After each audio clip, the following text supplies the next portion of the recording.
दिल दोस्ती दुनियादारीचा 18 April 2015चा episode पाहायचा राहिला का? तर डोंट वरी, आम्ही तुम्हाला या एपिसोडचे सुपर फास्ट अपडेट्स देत आहोत.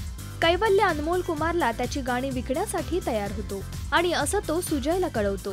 कैवल्य आनंदानं त्याच्या रूममेट्सनाही कळवतो आणि आनंदानं सर्वांना म्हणतो की तुम्हाला जे काही हवंय ते तुम्ही माझ्याकडून मागा.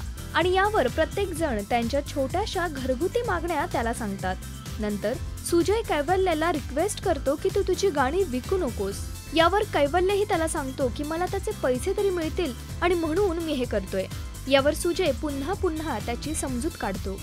कैवल्य बाहेर जाऊन सर्व गिफ्ट्स आणतो ज्याची त्यांनी मागणी केलेली असते. कैवल्य तिथे सर्वांना सांगतो की मी तुमच्या मताशी सहमत होऊन माझी गाणी न विकण्याचा निर्णय घेतलाय. अनमोल कुमारला मी सांगितलंय की या गाण्यांवर फक्त माझंच नाव लागेल आणि अनमोल कुमारने यावर तयार होऊन मला 25,000 रुपये दिलेले आहेत. हे ऐकून सर्वच अगदी खुश होतात आणि गिफ्ट्स घेण्यासाठी कैवल्याला पकडतात. चला, कैवल्याच्या करिअरची सुरुवात खरं तर आता कुठे सुरू झालीये. या मालिकेच्या पुढील अपडेट्स पाहण्यासाठी तुम्ही पाहत रहा राजश्री मराठी. नमस्कार, माझं नाव सखी गोखले, अर्थात दिल दोस्ती दुनियादारी मधली रेश्मा.